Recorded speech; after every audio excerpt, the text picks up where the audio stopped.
Artist, तो उसमें क्या क्या गलती हो सकती है करते वक्त, क्या क्या कन्फ्यूजन हो सकती है करते वक्त, तो मैं आपको आज बताऊँगी, ठीक है।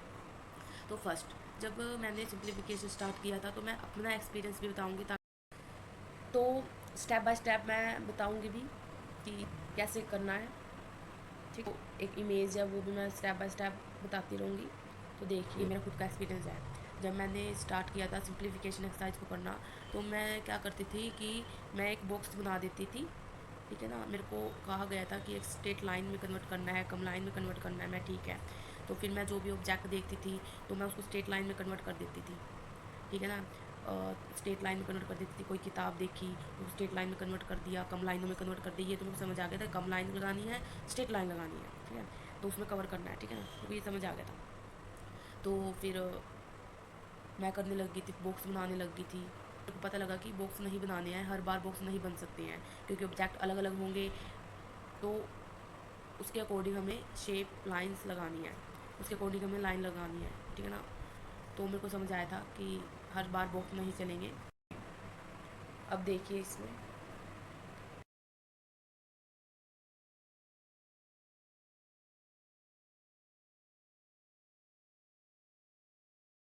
कि जो लाइन कम लगाना, कि लाइन कम ही लगाना, तो मेरे को ना ये बात समझ आ गई थी कि लाइन कम लगानी है, क्योंकि इससे कन्फ्यूजन हमारी दूर होती है। मतलब हम कम लाइन लगाते हैं ना तो हाथ में कंट्रोल होता है कि हाँ ज़्यादा लाइन नहीं लगानी है, ज़्यादा लाइन नहीं लगानी तो कंट्रोल बिगड़ जाएगा। मेरे को ये बात पता लग गई थी मैम ने, पर मेरे को ये बात पता लग गई थी कि जो लाइन है वो अ, मतलब कम रखनी है, कम रखूँगी तो मेरे को कन्फ्यूजन कम होगा, मेरे को फील होता था, तो मैं कम ही रखती थी लाइन को।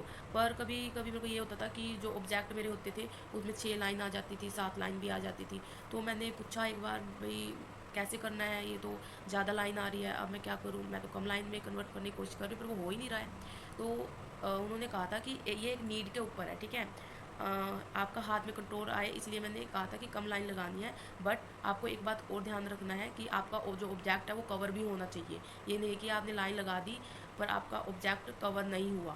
तो फिर मेरे को पता लगा, तो मैम ने कहा था कि आपको ऑब्जेक्ट को कवर करना है, ठीक है, आपको ऑब्जेक्ट को कवर करना है, ये आपका मेन मोटिव है, ठीक है ना। आपको ऑब्जेक्ट को कवर करना होगा, ठीक है।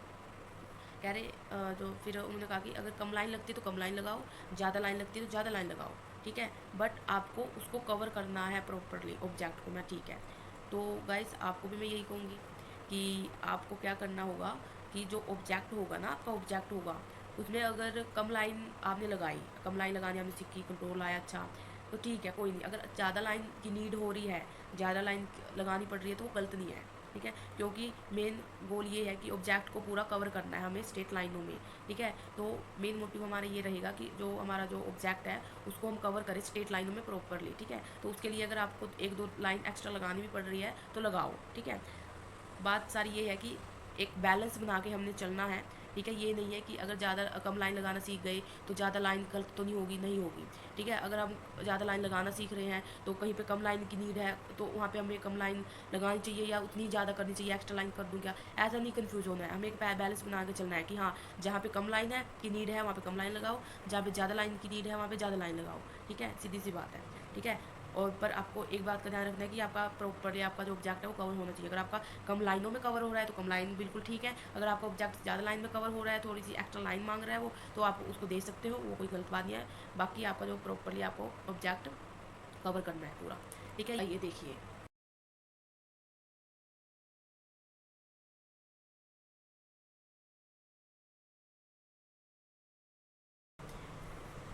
उसका एक एंगल कैसा रखा है, टेढ़ा रखा है, सीधा रखा है, वो देखना ज़रूरी है। सो मैं आपको यही कहूँगी कि जब भी कोई आपके पास ऑब्जेक्ट रखा है ना, तो उसको आप पहले थोड़ा सा ऑब्ज़र्व करो कि वो रखा है तो कैसे रखा है, सीधा रखा है, टेढ़ा रखा है, ऊपर की तरफ है, नीचे की तरफ है, तो उसके अकॉर्डिंग कैसे लाइंस आएंगी। ऐसे आपको लाइंस टेढ़ी लाइन दिख रही है तो टेढ़ी लगानी है, सीधी दिख रही है तो सीधी लगाओ, छोटी दिख रही है तो छोटी लगाओ, बड़ी दिख रही है तो बड़ी लगाओ। तो ऐसे ऑब्ज़र्व करके आपको मतलब लाइंस लगानी है, ठीक है ना। हर बार बॉक्स नहीं चलेगा, ऐसे करके आपको वो लाइन लगानी है, एंगल के साथ आपको लाइन में कन्वर्ट करना पड़ेगा ऑब्जेक्ट को लाइन के साथ। ठीक है गाइस, ठीक है। तो आइए देखिए,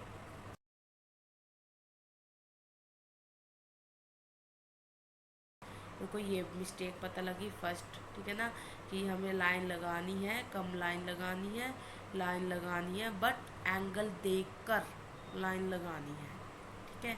मेरे को ये बात समझ आई।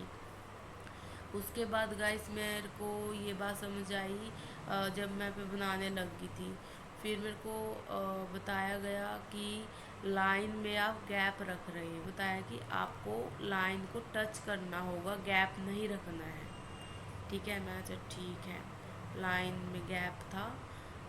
जैसे कि मैं जो ऑब्जेक्ट होता था उसके थोड़ी सी ऊपर से लाइन खींच देती थी, तो नहीं, गैप नहीं रखना है आपने, लाइन को टच करना है ऑब्जेक्ट से और फिर स्ट्रेट लाइन एंगल के अकॉर्डिंग खींचनी है। मैं ठीक है, फिर मैंने वो किया, सही किया। तो गाइस आपको भी क्या करना है कि जब भी आपके पास कोई ऑब्जेक्ट रखा है, जैसे कि कोई मान लो सेब रखा है, तो सेब की जब आप सिंप्लीफाई करोगे उसको, तो आपने क्या करना है, उसको जो लाइंस आप खींचोगे, स्ट्रेट लाइन जो आप खींचोगे उसको टच करना, टच करते हुए ऑब्जेक्ट को टच करते हुए स्ट्रेट लाइन लगानी है, ना कि ऊपर लगानी है।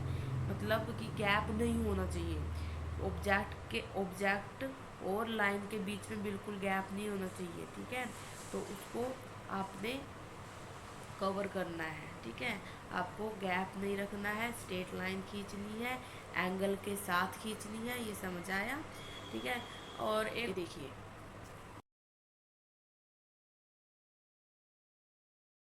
थोड़ा सा एंगल को समझने में आपको थोड़ा सा डिफ़िकल्ट लग सकता है, क्योंकि मेरे को अभी तक का इसमें, क्योंकि आपके साथ साथ ही मैं भी सीख रही हूँ, तो अभी तक मेरे को थोड़ा सा एंगल में अभी भी कंफ्यूजन होता है, ठीक है।